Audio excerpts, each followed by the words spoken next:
तो उम्मीद करते हैं कि हर बंदे को शर्फ हासिल हो गया होगा पीएसएल की ड्राफ्टिंग देखने का।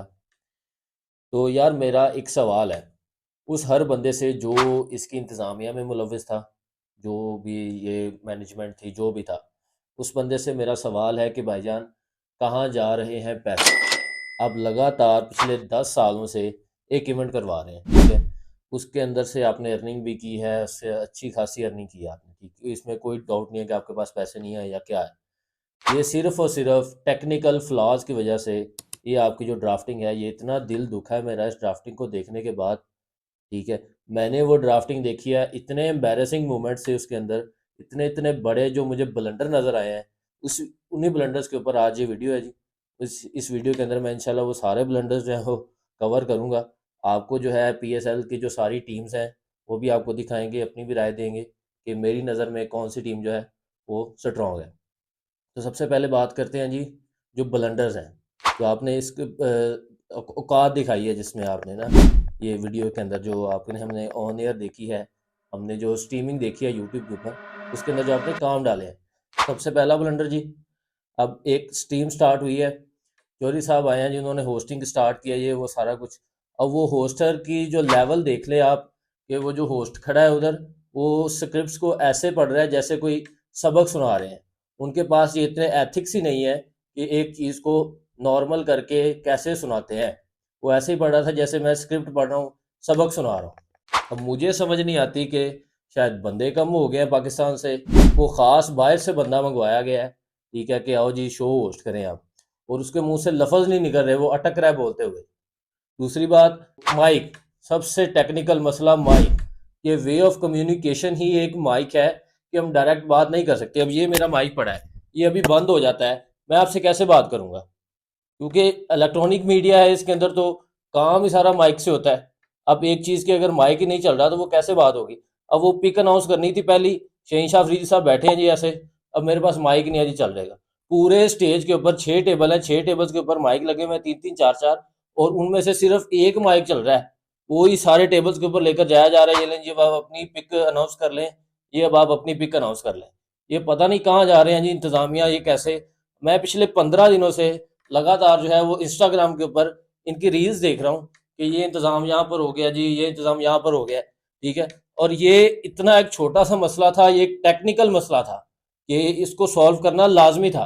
अब ये मसला तो वैसे एक छोटा सा होता है कि अगर चल रहे होते तो nobody cares about it, लेकिन नहीं चल रहे, ये अब हर बंदे की नज़र में आ गया। अब आप खुद अंदाज़ा करें एज ए पाकिस्तानी कि अब आपको वो चीज़ें देखनी पड़ेंगी इंस्टाग्राम के ऊपर, टिकटॉक के ऊपर। वो जो सारा इंडियन मीडिया है, वो तो पहले ही जो है वो बहाने ढूंढ रहा होता है कि हम कैसे पाकिस्तान को ट्रोल कर सकते हैं, पाकिस्तानी क्रिकेट को कैसे ट्रोल कर सकते हैं।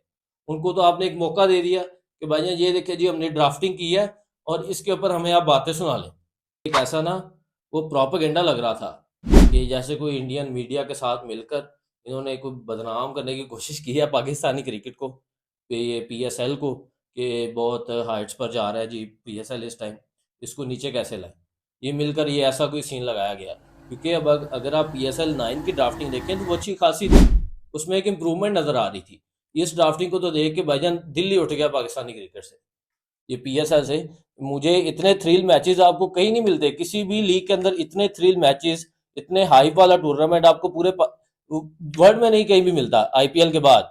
ये नो डाउट वो बहुत बड़ी फ्रेंचाइज है, ठीक है। आप उनकी वो देखें, ऑक्शन देखें, ऐसा लग रहा होता है जैसे कोई बॉलीवुड की फिल्म शूट हो रही है। अब क्विक अनाउंस हुई है, वो जो बंदे वहां पर बैठे हुए हैं वो ऐसे उठ रहे हैं अपनी सीटों से, कैमरा अभी ऑफ एयर हुआ नहीं, अपनी सीटों से ऐसे उठ रहे हैं जैसे पता नहीं कोई बूफे खुल गया है, या पता नहीं कितने अरसे से बैठे हुए हैं चेयरों के ऊपर। ओ भाई, वो आप जरा देखें, जरा आईपीएल की ऑक्शन देखें, वो किसी बंदे की मजाल नहीं होती कि वो सीट से उठ जाए जब तक कैमरा ऑफ एयर नहीं होता। ये 20 20 वाले कप्पों के अंदर चाय आ रही है, पता नहीं क्या यार लेवल है। वो एक बंदा जी, वो चेयर अपने उसके रखी हुई है, कैमरा ऑन एयर है, चेयर उसने अपने कंधे पर रखी है और वो जा रहा है। ये पता नहीं क्या सीन है यार। सीन शिफ्ट हुआ है, एक और बात जी, वो सीन शिफ्ट हुआ है, वो सर बैठे हुए हैं छत के ऊपर किसी, और वो सिगरेट पी रहे हैं जी। अब आप खुद अंदाज़ा करें, ये हमारा प्रोफेशनलिज्म है, ये हमारी एक बहुत ही बड़ी प्रोफेशनल फील्ड है क्रिकेट हमारी। ये पाकिस्तान की सबसे बड़ी लीग की बात हो रही है। ये मैं कोई कश्मीर 11 या कश्मीर प्रीमियर लीग, कोई कोई ये सिंध प्रीमियर लीग की बात नहीं कर रहा। ये मैं PSL की बात कर रहा हूँ, पाकिस्तान सुपर लीग की बात कर रहा हूँ कि ये पाकिस्तान की सबसे बड़ी लीग है, सबसे बड़ी अर्निंग करने वाली फ्रेंचाइज है पाकिस्तान के अंदर। उसका ये हाल है। अब आप खुद अंदाजा करें कि हमारी जो डोमेस्टिक क्रिकेट है वो किस तरफ जा रही है। ये वो सिगरेट पी रहे हैं जी, चोर सा बैठ के उधर सिगरेट पी रहे हैं, उनको पता ही नहीं है कि आपकी तरफ सीन आ चुका है। उनके पास वो कम्युनिकेशन का वो तरीका, या वो क्या, वो सुन नहीं रहे थे या वो चल नहीं रहा था, वो क्या था, कुछ भी था, लेकिन कैमरा उनकी तरफ गया है। उनको पता ही नहीं है कि कैमरा आपकी तरफ आ चुका है, आपने अभी सिगरेट छोड़ दे। कैमरा, वो कैमरा है जी, वो कैमरा भी क्या आया है कि वो आया है थोड़ी देर, ठीक है, चला है, वो बात कर रहे हैं जी, चोर साहब पिक्स के बारे में बात हो रही है कि ऐसी पिक हुई है, ये पिक हुआ है आपके बारे में। प्लेयर्स उसके साथ बैठे हैं, वो राय दे रहे हैं अपनी कि कैसी लगी आपको पिक। और वो कैमरा जो है वो कभी बंद हो रहा है, कभी चल रहा है। वो पता नहीं कोई, वो 3310 से वीडियो बन रही थी, पता नहीं किससे बन रही थी कि वो कैमरा कभी बंद हो रहा है, कभी चल रहा है। ये 15 दिन से मैं लीज देख रहा हूँ कि इंतज़ाम हो रहा है जी। ये इंतज़ाम ऐसा लग रहा था कि जैसे कोई घंटे डेढ़ पहले इनको ख्याल आया कि यार ओहो, ड्राफ्टिंग की तैयारी तो की नहीं, वही कर लेते हैं, थोड़ी सी चलें। तो ऐसे हुआ हुआ था ये तैयार, यकीन करें। ये ऐसा लग रहा था जैसे कोई स्कूल का इवेंट हो रहा है। और वो जो बच्चे ने पिक अनाउंस किया उसके ऊपर मैं बाद में आता हूँ, वो तो प्रोफेशनलिज्म को खा गए हैं। वो खत्म कर दिया प्रोफेशनलिज्म को, नजर नहीं आ रहा था कि भाईजान ये कोई प्रोफेशनल लोग बैठे हुए हैं। ठीक है, वो बच्चे ने जी कोयटा ग्लैडिएटर की सेकंड पिक थी, ठीक है, और वो अपने बच्चों को साथ बिठाया हुआ है। पता नहीं ये कोई पिंड का वो था, पंचायत चल रही थी या कोई पिंड का इवेंट था कि आ जा यार बच्चे, तू भी साथ आ जा, तू सड़वा ले। ये सीन चल रहा था, यकीन करो ऐसा ही था कि वो बच्चा आया जी, उसने पिक अनाउंस कर दी है। अब एक प्रोफेशनल फील्ड का, पाकिस्तान की सबसे बड़ी लीग की ड्राफ्टिंग हो रही है, ऑन एयर चल रही है, सारी दुनिया देख रही है। उधर बच्चे का काम क्या है मुझे ये बताओ। ठीक है, या तो फिर बड़ों को घर भेज दो और कहो कि जी ये बच्चा प्रीमियर लीग हो रही है, और सारे बच्चे बिठाए हुए हैं यहाँ पे, ठीक है, और सारे बच्चे यहाँ पर पिके अपने अनाउंस करते हैं, ठीक है, अल्लाह के सुपुर्द। ओ भाई, लेवल है यार आपका, दुनिया देखती है PSL को। दुनिया के बैट्समैन जो हैं, वो टॉप बैट्समैन जो हैं, वो ये कहते हैं कि हमें दुख होता है कि हम PSL नहीं खेले अभी तक, क्वालिटी बॉलिंग मिलती है यहाँ पर खेलने के लिए, और आपका ये सीन है। पता नहीं यार क्या चल रहा है, मुझे तो समझ में नहीं आ रहा, मेरे पास वो अल्फाज नहीं है कि मैं कैसे बयान करूं कि इसको, इस ड्राफ्टिंग को देखने के बाद दिल हमारा कैसे टूटा है। हम तो भाई क्रिकेट के वो वाले फैन हैं कि अगर कोई मूवमेंट पसंद ना आए तो हम तो खाना खाना छोड़ दे। हम तो ऐसे फैन है क्रिकेट के। लेकिन जब ये चीज देखते हैं तो हमारा तो यकीन करे रोने को दिल कर रहा है कि यार ये क्या यार, इतने एम्बैरेसिंग मूवमेंट, यकीन करो। ऐसे ऐसे ऐसे शर्टों के अंदर मुंह दे रहे हैं। मैं स्टीम देख रहा हूँ, मैंने 3 बार बंद की है, 3 4 बार मैंने स्टीम बंद की है। यार पूरा कराओ, क्या देखना है। लेकिन फिर वो क्या करें, दिल है, थोड़ी देर बाद फिर कर पर है जी, देखें जी क्या हो रहा है। वो जब देखते हैं कोई नया ब्लंडर, जब देखते हैं कोई नया ब्लंडर। पता नहीं यार क्या इंतजामिया थी, क्या कुछ था। चले बहरहाल, हो गया जो होना था। अब उसके ऊपर क्या ही बात कर सकते हैं। आते हैं अपनी टीम्स के ऊपर, जो कि PSL के अंदर जो सारी टीम्स जो हैं वो 6 की 6 टीम्स वो कंफर्म हो चुकी हैं।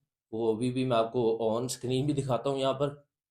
6 की 6 टीमें, फिर उसके ऊपर इंडिविजुअल्स के ऊपर भी बात करते हैं, हर टीम के ऊपर, हर प्लेयर के बारे में, कि कौन सी ज़्यादा स्ट्रॉन्ग लग रही है और कौन सी जो है वो ज़रा थोड़ी सी हल्की है। चलें बात करते हैं उसके ऊपर। अच्छा, तो सबसे पहली जो टीम है जिसके ऊपर हम सबसे पहले बात करेंगे, हमारी फेवरेट, कम से कम मेरी तो फेवरेट है। जब से PSL शुरू हुआ है, जब से मैं PSL देख रहा हूँ, मैं एक ही टीम के साथ हूँ, एक ही टीम को साथ लेकर चल रहे हैं। बड़े दिल वाले लोग हैं, लाहौर कलंदर वाले लोग हैं हम। तो लाहौर कलंदर की टीम के बारे में सबसे पहले बात करते हैं। तो अगर इनकी प्लाटिनम कैटेगरीज के अंदर 3 पिक्स हैं, तो 3 पिक्स के बारे में जो बात की जाए, तो इन्होंने सबसे पहली पिक जो की है वो है डैरल मिचेल की, which is a very good pick. जो कि अपनी जो टीम के एक बैक बोन है न्यूजीलैंड के लिए। वो डैरल मिचेल का न्यूजीलैंड के अंदर वो रोल है जो कि बेन स्टोक्स का है रोल इंग्लैंड के अंदर। दूसरी प्लाटिनम पिक है जी इनकी, वो जो इन्होंने अपने रिटेन किए हैं प्लेयर्स, फ़खर जमान को रिटेन किया है एज ऑलवेज, क्योंकि वो इनके ही एक प्रोडक्शन है। और फिर of course captain Shaheen Afridi. ये इनकी 3 जो है प्लाटिनम की पिक थी, क्योंकि प्लाटिनम का सेक्शन जो है मेरे लिहाज से वो बहुत खुश होंगे इसके बारे में अब इनके अंदर जो डैरिल मिचेल था, जब इनकी पहली पिक थी, सबसे ज़्यादा पहली पिक इनकी थी, तो यानी कि ये इसके पास ऑप्शंस बहुत ज़्यादा थे, लेकिन इन्होंने बहुत ही सोच समझ के जो पिक की है। अब चलते हैं जिनकी डायमंड कैटेगरी की तरफ। तो सबसे पहला पिक जो रिटेन किया इन्होंने, वो किया है जी हारिस रऊफ को डायमंड के अंदर। और फिर कुसाल परेरा फ्रॉम श्रीलंका, इनको पिक किया इन्होंने जी। और सिकंदर रज़ा, ठीक है, ये भी आए हैं जिनके पास। और अगर गोल्ड की तरफ जाएं तो जी अब्दुल्ला शफीक, वो भी इनकी ही प्रोडक्शन है, वो इन्हीं के पास रहेंगे जब तक पीएसएल चल रहा है, ठीक है। और फिर इसके बाद जहांदाद खान, एज ऑलवेज वो भी इन्हीं के कैंप की प्रोडक्शन है एक। और जब वहाँ पर आते हैं जी जमान खान, ये भी इन्हीं की कैंप की प्रोडक्शन है। पीएसएल जो है वो कई कई जगहों पर मुझे वो बार्सिलोना की टीम लगती है, ठीक है। जैसे उनका कैंप है ला मासिया, वो भी अपने ही कैंप के सारे प्लेयर्स जो हैं वो खिलाते हैं अपनी टीम के अंदर। और लाहौर कलंदर का भी सेम सिचुएशन है कि उनके पास भी सारे प्लेयर वैसे ही होते हैं जो इन्होंने खुद तैयार किए होते हैं, जो जिनको ये ग्रास रूट लेवल से ऊपर लेके आए होते हैं, जो कि बहुत अच्छी बात है कि अपने प्लेयर को सपोर्ट करना चाहिए, अपने प्लेयर को बैक करना चाहिए, ताकि आपकी जो यंग जनरेशन है उसको एक कॉन्फिडेंस मिले। अब हमारे जो लड़के हैं, जो यंग जनरेशन है, उससे पूछ लो कि आपको पीएसएल के अंदर कौन सी टीम पसंद है या कहाँ किस टीम के साथ आप खेलना चाहेंगे, तो उनको जो ग्रीन लाइट है ना, वो हमेशा लाहौर कलंदर की तरफ से ही मिलेगी, क्योंकि ये बहुत ज़्यादा कैंप लगाते हैं। ये बहुत ज़्यादा जो है वो प्लेयर डेवलपमेंट प्रोग्राम इनका बहुत एक स्ट्रॉन्ग चीज़ है, ठीक है। पाकिस्तान क्रिकेट के लिए ये बहुत ही खुशाइन बात है कि ये इतना वर्क कर रहे हैं अपनी यंग जनरेशन को ग्रास रूट लेवल क्रिकेट को ऊपर ले जाने के लिए। और फिर इन्होंने जी आसिफ अफरीदी को पिक किया जी सिल्वर के अंदर। आसिफ अली जो कि एक एक्सप्लोसिव बैट्समैन है, पाकिस्तान के टेल एंडर हैं, बहुत ही अच्छे हिटर हैं, ठीक है, मैच फिनिशर है ये भी अच्छी बात है। और डेविड वीज़े, अब मुझे नहीं समझ आ रही इसके पीछे क्या मंतक है कि डेविड वीज़े अभी तक क्यों है यहाँ पर। बाकी चले, उनकी मर्ज़ी है भाई, ये भी बहुत अरसे से डेविड वीज़े भी इनके साथ है शुरू से ही, जैसे हम उनको देख रहे हैं, हमें उनसे प्यार है। लाहौर कलंदर वालों के साथ शायद डेविड वीज़े को भी लाहौर कलंदर के साथ इतना ही प्यार हो, लाहौर कलंदर को डेविड वीज़े के साथ भी प्यार हो इतना ही। तो ठीक है, उसके बाद आते हैं जी मोहम्मद इखलाक इनके सिल्वर कैटेगरी के अंदर, और फिर इरशाद हुसैन, ठीक है। इमर्जिंग प्लेयर के अंदर इन्होंने चूज़ किया है जी मोहम्मद अजाब को और मोमिन कमर को, ये इनके इमर्जिंग प्लेयर में थे। और सप्लीमेंट्री में इन्होंने जी टॉम करन और सलमान अली मिर्ज़ा और मोहम्मद नईम, ये इनकी सप्लीमेंट्री थी। ये इनकी टोटल सारी टीम है, आप देख सकते हैं। ऑन पेपर तो ये बहुत स्ट्रॉन्ग टीम लग रही है, और ऑन पेपर ये एक बहुत ही फ्रेंडली टीम लग रही है, क्योंकि ये सारे एक ही बेंच के ऊपर बैठे हैं, एक ही टीम ड्रेसिंग रूम इन्होंने शुरू से शेयर किया हुआ है। ये बहुत ही यानी कि गठजोड़ वाली टीम नज़र आ रही है जो लाहौर कलंदर है। इसके बाद अब बात करते हैं जी कराची किंग्स की, हम सब की प्यारी, हम सब की दुलारी कराची किंग्स। अब इसके बारे में बात करते हैं जिन्होंने जो एडम मिल को पिक किया है जी अपनी प्लाटिनम कैटेगरी में, जो कि बहुत ही अच्छे फास्ट बॉलर है न्यूजीलैंड के। और उसके बाद आते हैं जी डेविड वार्नर, ये एक मैं कहता हूँ कि खेल गई है कराची किंग जो है ना, वो पत्ता साफ कर गई है अपना अपनी टीम का, ठीक है। डेविड वार्नर को ले लिया। और Abbas Afridi death over specialist हमारे जो पाकिस्तान के माने जाते हैं। फिर हसन अली एज ऑलवेज इन्होंने रिटेन किया इनको। और जेम्स वेंस और खुशदिल शाह को भी इन्होंने पिक कर लिया जी, ले लिया जी, इनको मुल्तान सुल्तान से इन्होंने ले लिया है, ठीक है, जो कि मिडल के अंदर एक अच्छा रोल अदा कर सकते हैं। लेकिन उन वैसे वो अपने आप को मनवा नहीं सके अभी तक, जो खुशदिल शाह हैं जैसे वो उनसे एक्सपेक्ट किया जाता था, यानी कि अपने आप को प्रूव अभी तक कर नहीं पाए वो अपनी इंटरनेशनल टीम के अंदर भी और ये पीएसएल में भी, यानी कि डोमेस्टिक क्रिकेट में भी। तो आमिर जमाल, ये भी कराची इनके पास आ गए हैं जी पेशावर ज़ल्मी से। और फिर आते हैं जी मोहम्मद इरफान खान, ये पिछले साल भी इन्हीं के साथ थे। और फिर एज ऑलवेज कप्तान शान मसूद साहब। और फिर सिल्वर में आते हैं जी Arafat Minhas, Liton Das from Bangladesh, Mir Hamza, which is a very good pick, मुझे तो बहुत पसंद है मीर हमज़ा, उनका एक्शन मुझे बहुत स्मूथ लगता है, ठीक है। और फिर टीम साइफर्ट, ये भी एक अच्छी पिक है, ये भी एक बहुत ही अच्छा रोल अदा कर सकते हैं टीम के अंदर। फिर जाहिद महमूद, एक जेन्युइन लेग स्पिनर। और फिर फवाद अली इन्होंने इमर्जिंग, और रियाजुल्लाह इमर्जिंग में इन्होंने पिक किया है जी। और फिर सप्लीमेंट्री के अंदर आप देख सकते हैं जिनके पास केन विलियमसन है। केन विलियमसन जिसकी सप्लीमेंट्री में बैठा हो, उसको क्या परेशानी हो सकती है टीम को, कि उनके पास एक केन विलियमसन नाम का भी बंदा रहता है। और फिर इनके पास मोहम्मद नबी है, ठीक है, बहुत ही अच्छी, ये भी एक सप्लीमेंट्री के अंदर उनके पास है, लेकिन ये बहुत अच्छे प्लेयर हैं। उमैर बिन यूसुफ एक बहुत ही इमर्जिंग टैलेंट है, बहुत ही यंग टैलेंट है लेकिन अच्छा टैलेंट है, बहुत अच्छा बंदा खेलता है जी ये।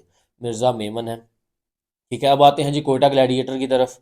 फिन नैलन जो कि शहीन अफरीदी के लिए ख़ास आ रहे हैं इस PSL के अंदर के, उन्होंने शहीन अफरीदी के साथ खेलना होता है उनका कोई पर्सनल जो जो लिंक नहीं है ट्रेविस हेड का इंडिया के साथ, वो वाला लिंक है फिन एलन का शहीन अफरीदी के साथ।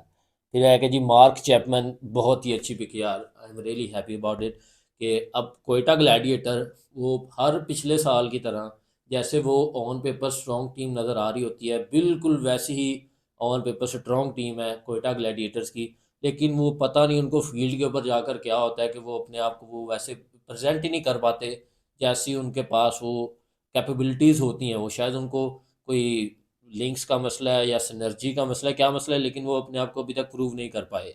ऐसा कि नज़र आए जितनी स्ट्रॉन्ग वो टीम ऑन पेपर है उतनी स्ट्रॉन्ग वो फील्ड के ऊपर भी लगे। मुझे बहुत पसंद है कोयटा ग्लैडिएटर्स लाहौर कलंदर के बाद, लेकिन कोयटा ग्लैडिएटर्स ऑन पेपर ही बहुत स्ट्रॉन्ग लगती है, लेकिन फील्ड के ऊपर जाके पता नहीं इनको क्या होता है। फिर इनके पास है जी अबरार अहमद, और इस फिर हैं जी मोहम्मद आमर, सबके प्यारे सबके दुलारे। फिर रिली रूसो भी हैं इनके पास, शरीफ लड़का है शक्ल से लगता है वो है बहुत डिस्ट्रक्टिव, अच्छा प्लेयर है वो भी। अकील हुसैन है जी, साउथ शकील है इनके पास। और इनके पास हैं जी गोल्ड कैटेगरी के अंदर मोहम्मद वसीम जूनियर, ये इनकी 3 गोल्ड कैटेगरीज हैं। अब इनकी सिल्वर कैटेगरी के ऊपर बात करें तो Hasibullah Khan, Khwaja Nafay, which is a very, मैं इतना पसंद करता हूँ उस लड़के को, बहुत यंग टैलेंट है ये भी, और बहुत ही यानी कि इनोवेटिव सा प्लेयर है। ठीक है, ये गेम का जो साइड बदलने वाला प्लेयर होते हैं ना, कि जिनको जिनसे वाइब आती हो कि यार ये साइड बदल देगा गेम की, वो वैसे प्लेयर हैं ख्वाजा नाफे। ठीक है, और जेमिसन है इनके पास खुरम शहजाद है, जब तक कराची किंग है तब तक खुरम शहजाद इनके साथ है। फिर उस्मान तारिक, ठीक है, उस्मान तारिक ये एक बहुत ही अच्छे स्पिनर हैं, अपनी एक्शन से प्लेयर्स को बीट करते हैं। और फिर आते हैं जी मोहम्मद जीशान और हसन नवाज, इनके जो है वो इमर्जिंग प्लेयर के अंदर है। सप्लीमेंट्री के अंदर इनके पास है जी कुसाल मेंडिस है, इनके पास शॉन एबट है, इनके पास शोएब मलिक है सप्लीमेंट्री के अंदर। अब चले रहने दें यार, दानिश अजीज़ है इनके पास। अब आते हैं जी मेरी लाहौर के अंदर के बाद अगर मुझे कोई बंदा कहे कि आपको कौन सी टीम पसंद है, तो मैं जाऊंगा ऑफ कोर्स पेशावर ज़ल्मी की तरफ, just because of Saim Ayub and Babar Azam ठीक है, ये 2 प्लेयर अगर पेशावर ज़ल्मी से किसी और टीम में चले जाएं, 2 इकट्ठे जाएं, तो तो वो मेरी सेकंड फेवरेट टीम बन जाएगी। बट इनके ऊपर बात करते हैं, इनकी प्लाटिनम पिक के अंदर हैं जी द ग्रेट बाबर आजम, फिर साइम अयूब। आई होप कि वो तब तक ठीक हो जाएंगे, क्योंकि वो चैम्पियन ट्रॉफी के बाद है PSL, तो उम्मीद तो करते हैं कि तब तक ये ठीक हो जाएंगे। फिर उनके बाद है जी टॉम कॉलर कैडमोर, जो कि कोयटा वाले लेना चाह रहे थे, लेकिन इन्होंने अपना right to match card use किया है पेशावर वालों ने, और अपने पास वापस ले लिया। ये बहुत अच्छे प्लेयर हैं, ये जो अब 3 ऊपर जो प्लेयर इनके पास बैठे हैं, मुझे नहीं लगता कि इनको अभी परेशान होने की ज़रूरत है कि यार हमारी जो प्लाटिनम पिक्स हैं वो अच्छी नहीं गई। मैं कहता हूँ कि सबसे ज़्यादा खुशी ये होंगे कि इनके पास Babar Azam, Saim Ayub, Tom Kohler Cadmore, ठीक है, पीके सिंह के पास हैं, ये बहुत अच्छे फिनिशर हैं, बहुत ही अच्छा मैच को ये लेकर साथ चलते हैं। ठीक है, एंकर रोल प्ले करने के लिए इनके पास बाबर आजम है। फिर नीचे आते हैं जी कौबन बाश, इनको कौन नहीं जानता पाकिस्तान के अंदर, बहुत अभी नज़दीक ही काफ़ी अच्छे हाथ लगे हैं इनके हमें साउथ अफ्रीका टेस्ट के अंदर। अगर उनका 80 ना होता तो शायद हम पहला टेस्ट जीत जाते, बट चले, हो फॉर गुड कि आगे अच्छा ही होगा। फिर मोहम्मद अली का वो स्कॉट बॉलैंड किसी ने देखा है, वो पाकिस्तानी वर्जन है मोहम्मद अली स्कॉटी बॉलैंड का, कि भाईजान ऐसी जगह पर टिप्पा लगाते हैं बॉल का कि बैट्समैन परेशान है कि आगे जाना है कि पीछे जाना है। बहुत ही अच्छी लाइनो लेंथ, बहुत ही अच्छी, क्या बात है यार, क्या स्विंग है इनके पास, अच्छी बॉलिंग करते हैं काफ़ी अच्छी। और फिर इनके पास है जी मोहम्मद हारिस द स्कूपर, ठीक है उल्टा बैट इस्तेमाल करने वाले बैट्समैन। और फिर इन्होंने जी पिक की है जी अब्दुल समद को, ये बहुत ही लंबे लंबे छक्के लगाते हैं जी डोमेस्टिक क्रिकेट के अंदर। अब देखते हैं कि ये PSL के अंदर, वैसे मुझे कोई इतनी खास इनकी कोई नहीं पीछे PSL के अंदर कोई नज़र नहीं आई, बट चले देखते हैं इस साल ये क्या कर पाते हैं। हुसैन तलत भी हैं जी इनके पास। हुसैन तलत को भी ये शायद कोई आखिरी चांस हो, क्योंकि हुसैन तलत भी अपने आप को अभी तक प्रूव नहीं कर पाए, अभी तक बता नहीं पाए कि मैं हुसैन तलत हूँ, माई सेल्फ हुसैन तलत, और मैं इसके काबिल हूँ इस काम के। लेकिन अभी तक वो ऐसा कुछ नहीं दिखा सके। नहीद राना फ्रॉम बांग्लादेश, ये बंदा 150-150 कराता है, इनके पास बैटिंग भी बहुत स्ट्रॉन्ग है यार, मैं देख रहा हूँ ऊपर से बैटिंग भी बहुत स्ट्रॉन्ग आ रही है। नहीद राना भी इनके पास है, मोहम्मद अली इनके पास है। इनके पास बॉलर्स भी जो हैं वो बहुत ही टॉप नॉच है, यानी कि अच्छी बॉलिंग भी है इनके पास और बैट्समैन भी भर भर के हैं। ठीक है। फिर इनके जी आ जाते हैं सिल्वर पिक्स की तरफ। वो है जी आरिफ याकूब। ठीक है। नजीब उल्ला ज़ादरान फ्रॉम अफ़गानिस्तान, ये भी एक अच्छे बैट्समैन साबित हो सकते हैं जी। मैक्स ब्रायंट है इनके पास। इनके पास महरान मुमताज़ हैं जी। इनके पास सुफियान मुकीम है, जो कि एक यंग टैलेंट है, एक अच्छा स्पिनर, एक अच्छी जो अब गर्मियों के अंदर ये होनी है। ठीक है, तो मुझे तो लगता है कि ये बहुत ही अच्छी पिक होगी गर्मियों के हिसाब से, क्योंकि गर्मियों के अंदर होगी, पिचेस जो हैं वो ड्राई होंगी और स्पिनर्स जो हैं वो एक बहुत अच्छा रोल अदा करेंगे। अब जिनके पास स्पिनर्स नहीं हैं, जैसे कराची को देख लें आप, इनके पास कोई ऐसा कोई देखने वाला स्पिनर नहीं है इनके पास, तो इनको ये कमी महसूस होगी, मुझे उम्मीद है। और इनके पास अगर सप्ले एमर्जिंग में जाएँ तो अली रज़ा, ये बहुत ही एमर्जिंग टैलेंट, ये असल में एमर्जिंग टैलेंट अंडर 19 से आए हैं ये बहुत ही अच्छे फास्ट बॉलर हैं, बहुत ही अच्छी लाइनों लेंथ है इनकी, बहुत अच्छी पेस है इनकी। और फिर माज सदीक है इनके पास। और सप्लीमेंट्री में इनके पास है जी अजारी जोसेफ और अहमद दानिया। अब आते हैं जी मुल्तान सुल्तान की तरफ। ये बहुत ही नन्ही मुन्नी सी, यानी कि बहुत शरीफाना टीम है, लेकिन हर बार काम डाल जाती है। ठीक है, गंदी टीम कह लें इनको। इन्होंने जी बहुत ही अच्छी पिक किया है जी माइकल ब्रेसवेल की, क्योंकि ये इस चीज़ को समझते हैं, इनके पास रिजवान है, वो बहुत टेक्निकल बंदा है। ये इस चीज़ को समझते हैं कि भाईजान हमने स्पिनिंग ट्रैक के ऊपर खेलना है। इन्होंने उसामा मीर भी रखा हुआ है, इनके पास माइकल ब्रेसवेल भी हैं। ठीक है। इनके पास इफ्तिखार अहमद हैं, जो कि एक अच्छा यानी कि पार्ट टाइम स्पिनर ही है, लेकिन वो अच्छी बॉल करा लेते हैं। ठीक है। अब इनके जो प्लाटिनम पिक्स के बारे में बात की जाए तो माइकल ब्रेसवेल हैं जी, मोहम्मद रिजवान ऑफ कोर्स, और उसामा मीर, इनकी ये जो है प्लाटिनम पिक्स है। और अगर डायमंड पिक्स के बारे में बात की जाए तो डेविड विली, पेसर, अच्छा पेसर है इंग्लैंड का। ठीक है, लेकिन इंग्लैंड से रिटायर है, लेकिन हमारी तो है ही रिटायर प्रीमियर लीग, तो अभी ये हमारे पास है। इफ्तिखार अहमद है जी, उस्मान खान है जी। ठीक है, जो कि एक डिस्ट्रक्टिव बैट्समैन है, अल्लाह उनको कामयाबी दे। ठीक है, हमारी तो दुआ ही है, क्योंकि ये उधर से भी अपने दरवाजे बंद करके पाकिस्तान में आए हैं, अल्लाह इनको यहाँ पर सेटल करे। अभी बात करते हैं जी इनकी गोल्ड कैटेगरी के बारे में, मुल्तान सुल्तान की। तो क्रिस जॉर्डन इंग्लैंड, कामरान गुलाम जो कि मिडल ऑर्डर के अंदर मैं कहता हूँ भाईजान तबाही बैट्समैन है। और फिर आ जाते हैं जी मोहम्मद हुसनैन भी इनके पास हैं जी, अच्छा पेसर है, दोबारा आया लड़का और अच्छी तरह वापस आया है। ठीक है, मार्कस स्टोनस अच्छी तरह वापस आया वो। ठीक है, फिर इनके पास है जी आकिफ जवेद, गुड़केश मोटी स्पिनर। इनको पता है, मैंने आपको बताया, इनको पता है कि स्पिनर ट्रैक्स होंगे, और ऊपर से खेल इनकी मुल्तान है। मुल्तान में तो तैयार ही होते हैं ये स्पिनर ट्रैक्स। और फिर जॉश लिटल, फैसल अकरम, तैयब ताहर, ये इनके हैं जी सिल्वर पिक्स। अब इमर्जिंग में इनके पास हैं जी उबैद शाह, ब्रदर ऑफ नसीम शाह, और फिर हैं जी शाहिद अजीज़। अब इनके सप्लीमेंट्री में बात करें तो Johnson Charles, Shah from West Indies, और यासिर खान, मोहम्मद आमिर बर्की। अब आते हैं जी इस्लामाबाद की तरफ। ठीक है, मुझे कोई ख़ास इतनी पसंद नहीं है इस्लामाबाद, बट बात तो करनी पड़ेगी, पीएसएल के बारे में बात हो रही है। मैथ्यू शॉट है जी इनकी प्लाटिनम पिक में। फिर इनके पास है जी नसीम शाह और शदाब खान, ऑफ कोर्स इनके कैप्टन है शदाब खान, तो उनके बगैर तो चलेगा नहीं, क्योंकि उन्होंने वन डाउन भी खेलना होता है। ठीक है, शदाब खान है और नसीम शाह भी हैं इनके पास। फिर इनके नीचे हैं जी द लेजेंडरी इमाद वसीम, अपनी टीम से रिटायर हैं, लेकिन उम्मीद तो है कि वो इस बार अच्छा करेंगे। फिर आज़म खान से नाराज़गी भी है हमारी कि वेट बढ़ता जा रहा है, बढ़ता जा रहा है, लेकिन कोई टेंशन नहीं है भाईजान, जहाँ ज़िंदगी ले जाएगी। मैं तो बैठा हूँ वो किस्मत के सहारे, आज देना हुआ तो घर आके दे जाएगा।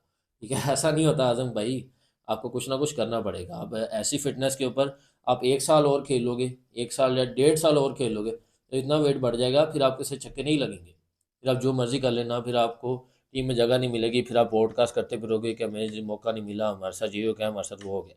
फिर जेसन होल्डर हैं, ये बहुत ही अच्छे एक कैप्टन थे अपनी टीम के लिए, और ये मशवरे भी बहुत ज़्यादा देंगे शादाब खान को, जो कि इनके बनते हैं, क्योंकि इन्होंने बहुत क्रूशल टाइम्स के अंदर अपनी टीम को वहाँ से निकाला है।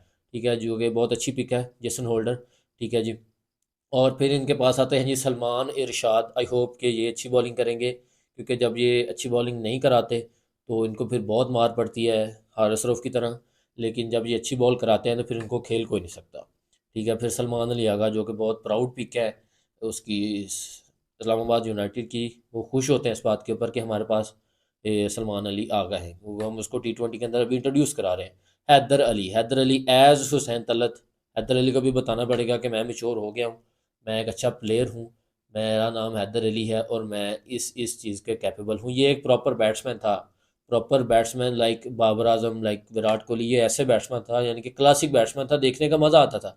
लेकिन पता नहीं अब क्या वो हालात व वाक़यात को देखते हुए ये हार्ड हिटिंग की तरफ आ गया कि टीम के अंदर शायद हार्ड हिटर की ज़रूरत है।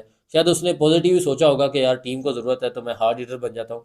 तो लेकिन वो शायद अभी वो हार्ड हिटर भी नहीं रहे और वो एक प्रॉपर क्लासिक प्लेयर भी नहीं रहे, जिसकी वजह से इनको भी मौके जो हैं वो बहुत कम मिल रहे हैं। फिर है जी एंद्रे गोस है इनके पास वो सिल्वर कैटेगरी के अंदर। फिर कॉलिन मनरो भी हैं इनके पास जो कि बहुत ही हार्ड हिटर बैट्समैन है, ठीक है। और फिर इनके पास मोहम्मद नवाज़ है। मोहम्मद नवाज़ की यादें तो नहीं भूलती, लेकिन फिर अब क्या करें, मैच विनर है हमारा वो, बाबर आजम ने कहा था, तो हमारा भी वही मैच विनर है। रुमान रईस, जब तक इस्लामाबाद है तब तक रुमान रईस साथ है। फिर हुनैन शाह, इनके जी इमर्जिंग कैटेगरी के अंदर हुनैन शाह जो कि भाई हैं नसीम शाह के। और फिर साद मसूद। सप्लीमेंट्री के अंदर हैं जी इनके पास ऑस्ट्रेलियन पेसर रिली, और फिर रस्सी वंडर डूसन जो कि लाहौर के अंदर से रिलीज़ हुए हैं। और इसके पास हैं जी सप्लीमेंट्री के अंदर इस्लामाबाद यूनाइटेड की। तो ये थी कुछ टीम्स। अब मेरे हिसाब से अगर कोई ऑन पेपर स्ट्रॉन्ग टीम देखना चाहता है तो वो कोयटा ग्लैडिएटर्स को देख सकता है। एक प्रॉपर टीम को देखना चाहता है तो वो पेशावर ज़ल्मी को देख सकता है। मुझे इस्लामाबाद यूनाइटेड की जो बॉलिंग है वो थोड़ी सी वीक नज़र आ रही है, क्योंकि इनके पास कोई ऐसा प्रोफेशनल बॉलर नहीं है जो कि तंग कर सकता हो, ठीक है। लेकिन देखते हैं, अब हर बंदे के अपनी अपना जहन होता है। इस्लामाबाद का अब अपनी टेक्निक होती है खेलने की कि वो हार्ड हिटर्स को लेकर चलते हैं, अपनी बैटिंग को डीप करते हैं कि जितनी बैटिंग ले सकें उतनी सारी बैटिंग इकट्ठी कर लेते हैं वो, कि बॉलर के ऊपर जोर ही ना आए। बाकी होप फॉर गुड। इंशाल्लाह उम्मीद करते हैं कि जैसी ये पीएसएल ड्राफ्टिंग हुई है ऐसा दोबारा कभी नहीं होगा, और जो हमारा पीएसएल है ये एक सक्सेसफुल होगा हर साल की तरह। मैचेस बहुत थ्रिल होते हैं, मैचेस का बहुत मज़ा आता है, नो डाउट। लेकिन जो ड्राफ्टिंग हुई है बहुत दिल दुखा है यार। काइंडली इस तरह के ब्लंडर्स को अवॉइड किया करें, ठीक है। क्रिकेट फैंस जो हैं उनको रोने को दिल करता है, और फिर अब क्या कर सकते हैं। मिलते हैं फिर इसी तरह की किसी नेक्स्ट वीडियो में। This is it for the day. अल्लाह हाफिज़।